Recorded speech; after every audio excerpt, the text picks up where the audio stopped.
E estamos de volta na transmissão ao vivo. Hoje, Radiofobia, dia do podcast 2018, 5 horas de transmissão ao vivo para você.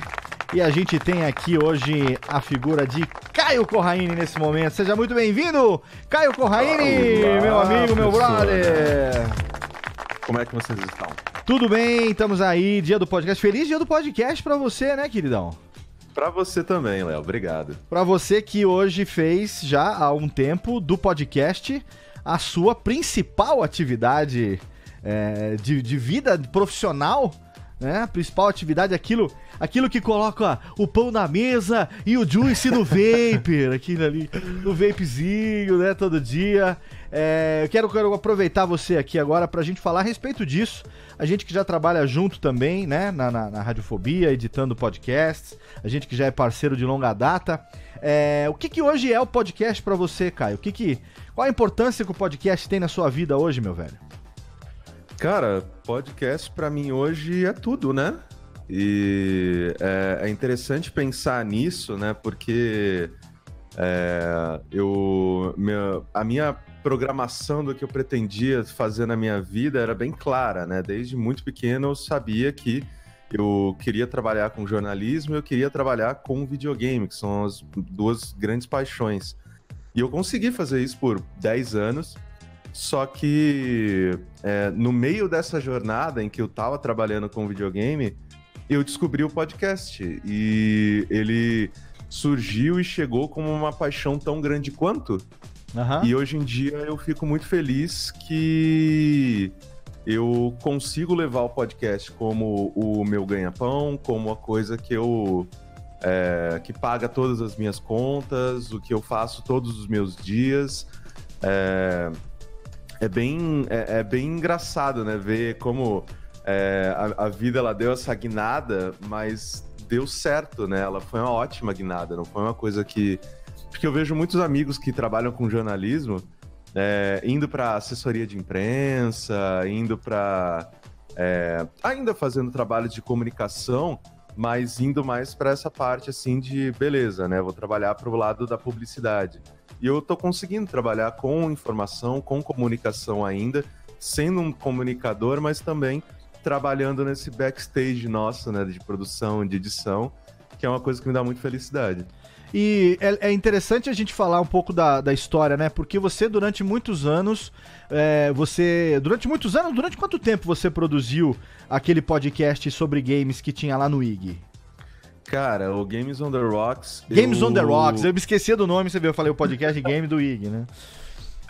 A gente começou em 2010. A gente começou em setembro de 2010, quando eu tava há uns 6 meses no IG trabalhando lá, e eu fui com ele, né, até março de 2014, os meninos continuaram até julho, agosto de 2014. Certo. Aí quando eles saíram para fazer o Overloader e tudo mais. Mas foi muito bacana, assim, para mim, ver que a gente conseguiu construir um negócio que até hoje, né, ressoa com as pessoas. Muita gente ainda me segue desde lá, e por um bom tempo, né, por um período bem interessante, nós fomos o maior podcast de games do Brasil. Uhum. Então é uma coisa que me dá muita felicidade e muito orgulho, né, de ter participado disso. Como que foi o seu encontro com o podcast? Como é que o podcast surgiu na tua vida, cara? Cara, assim, eu fiz jornalismo na Metodista, né?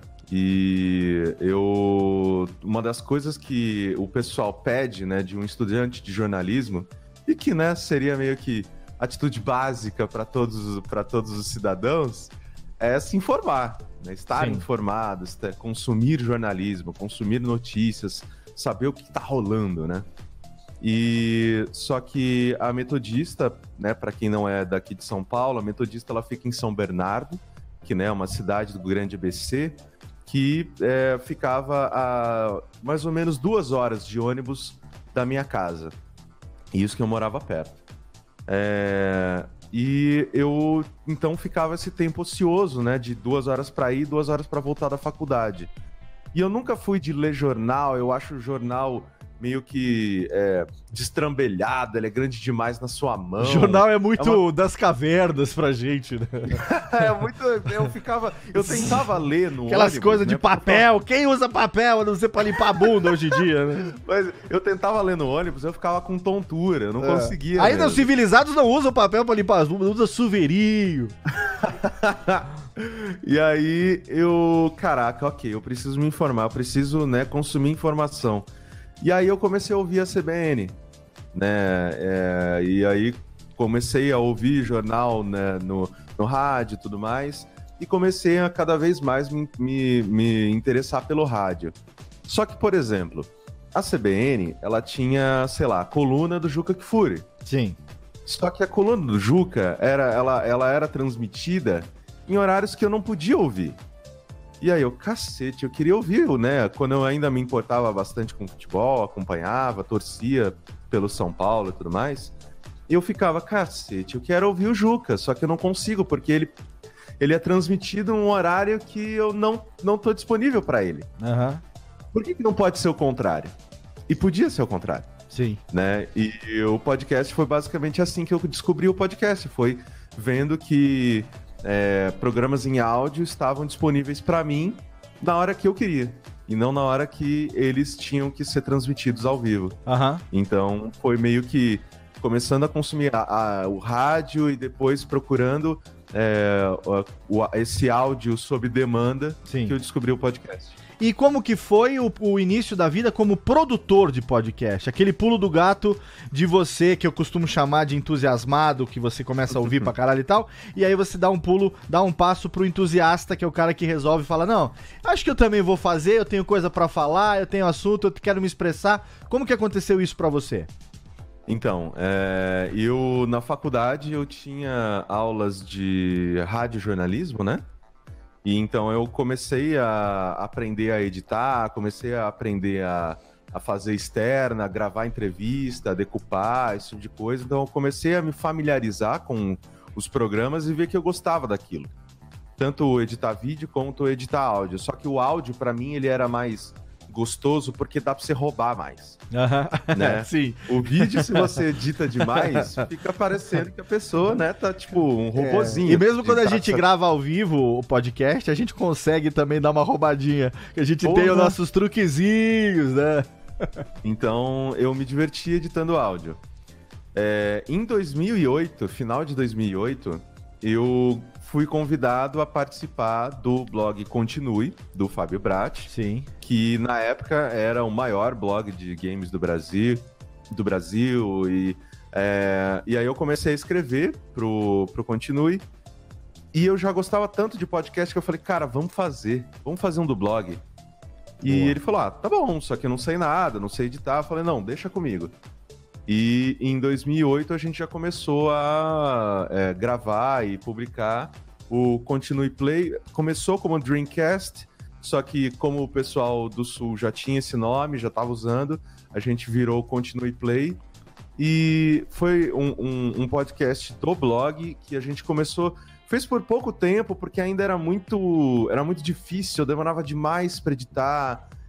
Eu não tinha um computador meu, era uma coisa assim muito, né, rudimentar, mas foi ali que eu comecei a ver que era possível. Ok, eu consigo falar nesse microfone por 1h30, editar e as pessoas ouvirem e reagirem, e isso é um tesão.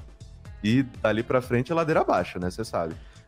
O bichinho quando pica, né, a gente se ferra depois, porque aí não tem volta. Mas a gente trabalha hoje, você fazemos parte de uma minoria de pessoas que podemos nos rotular como felizardos, que trabalhamos com coisas que amamos, né?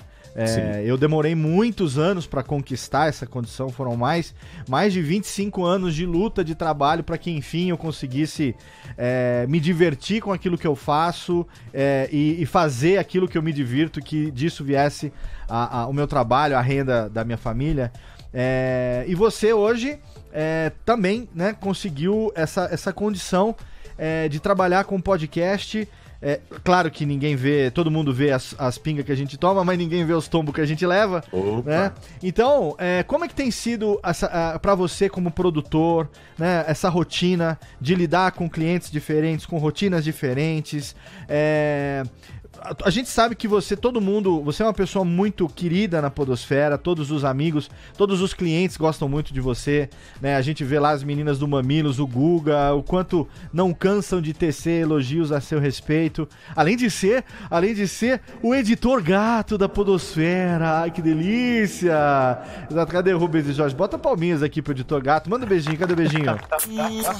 Exatamente.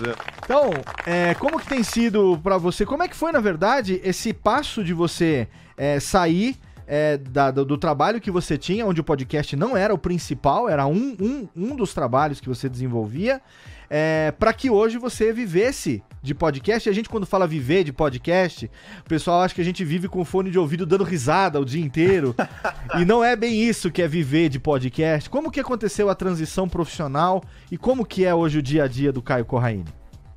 Cara, então, em 2014 eu saí do IG, tava casado na época, fui morar em outra cidade, infelizmente as coisas não deram certo, mas nessa transição de ter saído do emprego estável, um emprego que eu batalhei por muito tempo para conseguir, que era uma realização mesmo, eu cheguei num ponto em que eu tava meio perdido, né? Porque eu falei, ok, o que me definia era ser um jornalista de videogame. Não sou mais isso. O que eu faço agora? E nessa época eu tava escrevendo pro Save Game, que foi uma tentativa do Merigo, Carlos Merigo, do B9, de ter um site de games dele, porque o Merigo também é nerdão, que nem a gente, ele gosta muito de videogame. E ele queria, um dos sonhos dele era tocar um site assim e tudo mais. E eu tava como editor do site, né? Tava lá fazendo trampo. E aquele negócio, né? Fazendo notícias, fazendo reviews, esse tipo de coisa. Só que aí o Merigo ele chegou e ele falou, cara, eu ouvi o Games on the Rocks, eu sei do seu trabalho como host, editor lá e tudo mais. Você não quer tentar editar o Braincast? Eu falei, porra, totalmente, mano. Isso foi antes do Tecnocast. Foi antes. Mas isso é engraçado, porque foi um momento em que eu tava muito perdido, né? Eu tava só fazendo esse trampo, né? Esses conteúdos pro Save Game. E o site estava meio moroso ainda, porque é muito difícil, né? Você estabelecer um site novo, ainda mais tendo que competir com empresas tão grandes quanto, sei lá, o UOL, que era na época, né? Sim. O IGN. Eu falei, cara, vai ser difícil, né, fazer isso aqui andar, mas vambora. Então, eu tinha muito tempo livre e tava meio, né, tava ganhando pouco. Eu falei, putz, eu precisava de mais coisa pra fazer. Aí o Merigo veio e trouxe o Braincast. Aí eu comecei a editar o Braincast, eu fiz uns 2, 3 episódios do Braincast. Ele falou, cara, você mandou perfeito, ficou ótimo. Toma o Mamilos. Que o Mamilos tinha acabado de lançar. O Mamilos estava no 3º episódio quando eu assumi. E aí eu assumi o Mamilos. Uma semana depois, você veio e me entregou o Tecnocast. Sim. Então foi muito assim, do nada eu tava, né, nesse período meio que de marasmo, meio que, putz, e aí, o que eu vou fazer? Como que vai ser minha vida profissional agora e tudo mais? Pra na semana seguinte, a resposta já tava dada. Eu era um editor de podcast, era isso que eu ia fazer na minha vida. Porque a minha renda, né, de um mês pro outro, ela, né, triplicou, e eu falei, caraca, peraí, eu consigo fazer isso, eu tô conseguindo pagar as minhas contas, eu tô conseguindo ter a estabilidade financeira que eu tinha antes, quando eu era jornalista, e a satisfação é a mesma. Então, cacete, é isso, tá aqui, me deram a resposta pra mim de bandeja, né? E desde então, as coisas só melhoraram, né? Porque clientes entram, clientes saem, isso a gente sabe, né, Léo? Sim. Mas é importante ver que tantas pessoas talentosíssimas confiam no nosso trabalho pra tá ali colocando, né, a cara a tapa e a voz no microfone, a voz nos ouvidos das pessoas semana a semana. Então, já tem aí 4 anos que eu tô fazendo isso full time, profissionalmente, e não vejo quando isso vai mudar. Não enxergo a possibilidade de falar, cansei, ou não tá mais dando certo. Sim. Não, isso nem passa pela minha cabeça. Você se lembra antes de você se mudar, que você se mudou pra Manaus com a sua ex-mulher? Você se lembra que antes disso a gente foi jantar num restaurante japonês em São Paulo? E que eu te falei um negócio daquela noite? Você se lembra do que eu falei pra você? Lembro, porque eu ainda tava no IG e as coisas assim, pra quem trabalha com jornalismo, trabalha com portal, lugares grandes, sabe como que é, né? Principalmente agora que tá cada vez mais popular a gente acompanhar os passaralhos que acontecem, né? Sim. Então era uma vida que era muito feliz, mas ao mesmo tempo era muito insegura. Sim. Então eu tava muito preocupado com o meu futuro. E você falou, cara, eu gosto muito do seu trabalho, você é uma pessoa muito talentosa, eu quero que você trabalhe comigo um dia. E dito e feito, né? Um dia a gente ainda vai trabalhar junto, editando podcast, e quem não só joga, sabe aquelas coisas que você joga pra cima entre um saque e outro? E quando você menos espera, aconteceu e já estamos juntos aí há tantos anos. E é uma felicidade muito grande, né? Porque a gente não só é companheiro profissional de trabalho, mas a gente é amigo pessoal, a gente tá sempre junto, a gente se encontra sempre quando eu vou a São Paulo, a gente toma aquela cervejinha. Falando isso, eu estou aqui tomando a minha desse domingo. Eu acabei de acordar, então ainda não tô tomando a minha. Você tá podendo. Daqui a pouco, a hora que terminar aqui, enquanto você assiste o restante da galera aqui na live, você toma a sua cervejinha. Cara, e eu queria fazer uma última pergunta pra você, porque é muito legal, parece que o tempo vai durar pra caramba, mas meia hora acaba passando num piscar de olhos pra gente que faz podcast.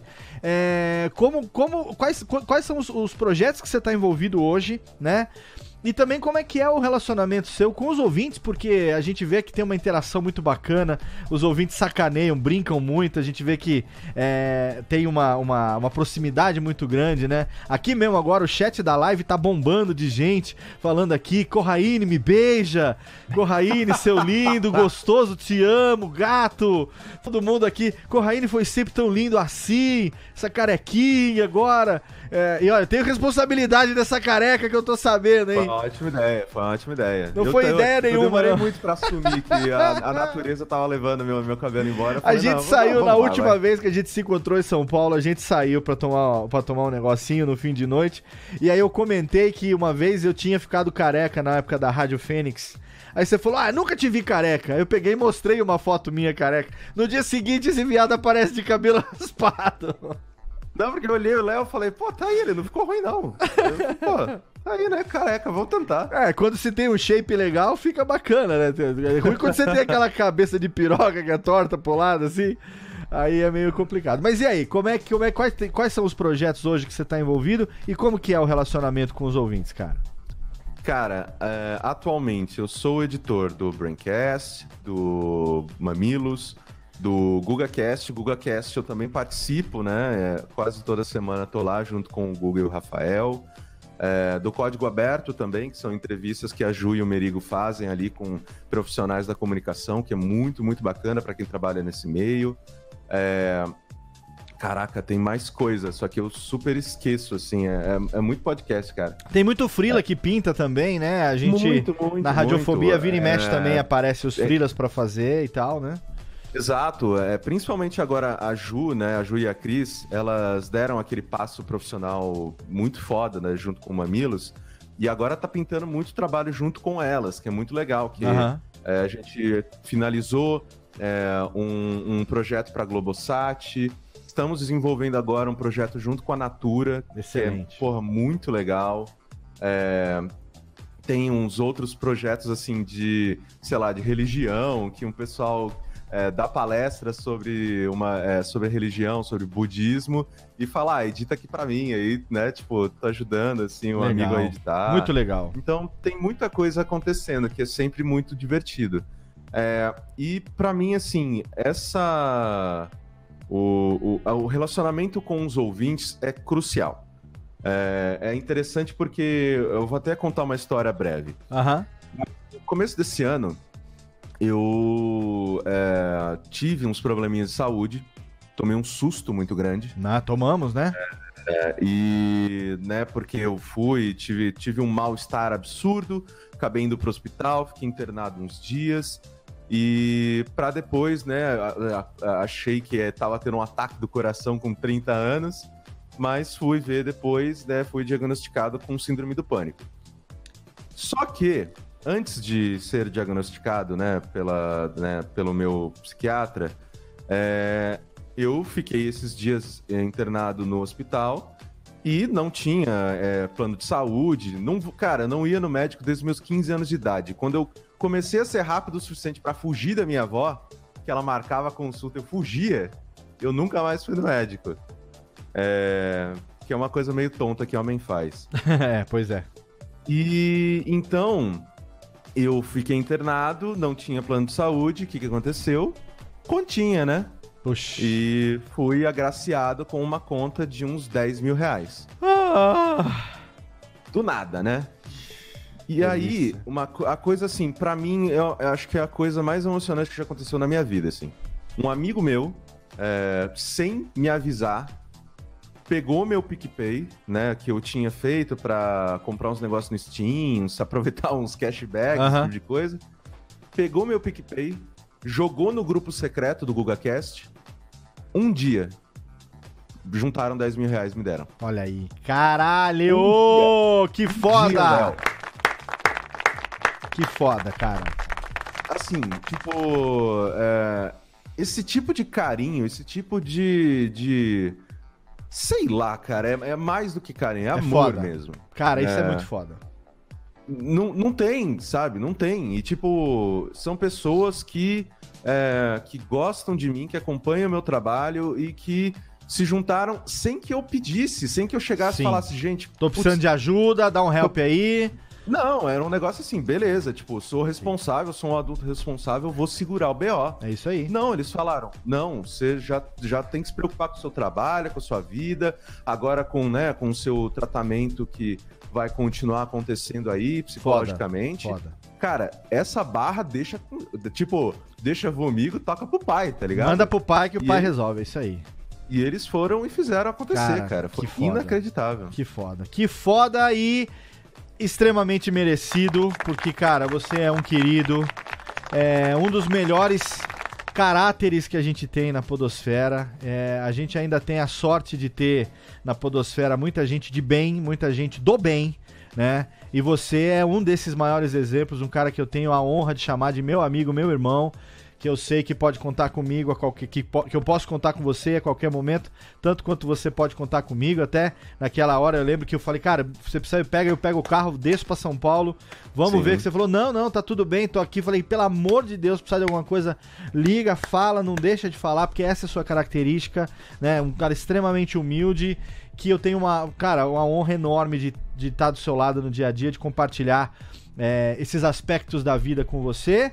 E então vamos encerrar esse papo desejando a você um feliz dia do podcast, que seja mais um de muitos. Brigadaço. Vamos continuar ouvindo todos os podcasts lá editados pelo Caio. Novidades em breve aqui, estamos trabalhando aqui na Radiofobia também para que tenhamos novidades em breve, porque a gente precisa, né, TNK? De ticlin aqui, porque afinal de contas, né, precisamos aqui botar zigueirinho das continhas. Caio, muito obrigado e um bom domingo pra você. Eu vou continuar agora com os meus amigos Thiago Miro e Gui Della Coleta. Um grande beijo pra você. Onde quer que essa live seja publicada posteriormente, eu vou colocar todos os links para que o pessoal acompanhe o seu trabalho. Obrigado, Léo. Obrigado Tchau, irmão. a todo mundo que acompanhou ao vivo e obrigado a todo mundo que vai ouvir depois. Obrigado a todo mundo que ouve o podcast. A gente ama vocês. Valeu, cara. Grande beijo. Valeu. E a gente volta já. Vou aqui agora fazer a nossa pausa. Pausa não, né? Porque a live não para. Mas daqui a pouco eu volto com o Thiago Miro e Gui Della Coleta. Fique aí que eu vou só fazer a transição de câmera aqui e já eu volto.